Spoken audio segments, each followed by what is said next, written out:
Well, there's one thing that I think a lot of people expect to see under the Christmas tree this year, and that's e-readers, a very popular item, and it won't break the bank to get one. We're gonna look at the Amazon Kindle today. Price point around $140. There's a few different versions of the Kindle. Some of them have 3G built into them, meaning that they connect to the store or to the internet from anywhere, and the other ones have wireless connectivity.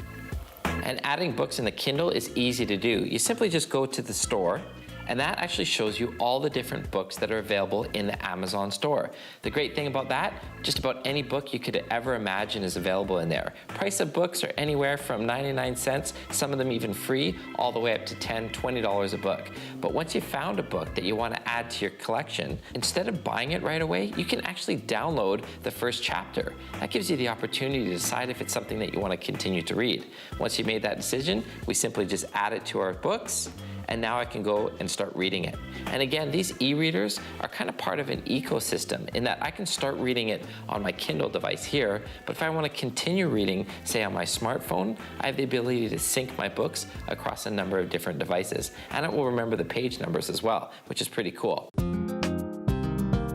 And the thing I like about the Kindle is that it uses the e-ink technology. Most ebook readers use this, and you're definitely going to want to look for that in your e-reader because a couple benefits. One, when you look at the text on the screen, it actually looks like paper, like a real book. Because it's not backlit, there's no strain on the eyes, but the other benefit is also power consumption. Because it uses e-ink technology, when we're on this page, there's literally no power consumption being used in order to look at the screen. The only time it draws a bit more power is when I actually change the page. As you can see here, the whole screen needs to refresh. It also has 4 gigs of storage, which means you can add 3,500 books, probably more books than I'll ever read in my lifetime. And the last thing I want to look at is just the overall navigation and use of the device. It's got the buttons on either side, so when you're reading your book, you can simply just change pages backwards and forwards here. And you also have the ability to go in and change things like your font size on your screen. If you want to have a little bit bigger font, you can see how big you can make it there. And you can also change the actual landscape or portrait mode. And that way it allows me to read it this way. You can download things like newspapers and even get online wirelessly to things like Wikipedia, which is pretty cool.